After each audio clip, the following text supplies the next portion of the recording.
మోదీ ఎక్కడా కూడా జగన్ ప్రస్తావన గాని, గత ప్రభుత్వ ప్రస్తావన గాని తీసుకురాలేదు.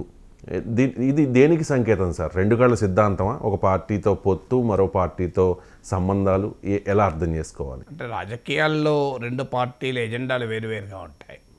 తెలుగుదేశం జనసేనల ఎజెండా వేరు, బీజేపీ ఎజెండా వేరు. తెలుగుదేశం జనసేనల ఎజెండా ఏమో వైసీపీని టార్గెట్ చేయడం. మీరు అందుకే ఏదైనా తీయండి.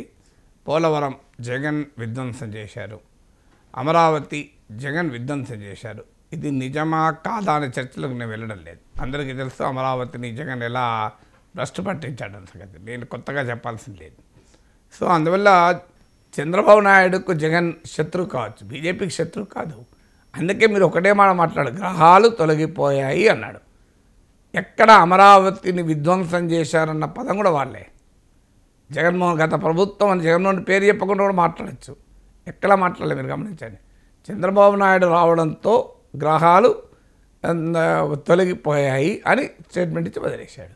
అది ఏ గ్రహము, భూగ్రహమా, అంగారగ్రహమా తెలియదు. అందువల్ల బీజేపీ స్ట్రాటజీలో భాగం అది. బీజేపీ జగన్ అన్నదు, జగన్ బీజేపీని అన్నదు అన్నాడు.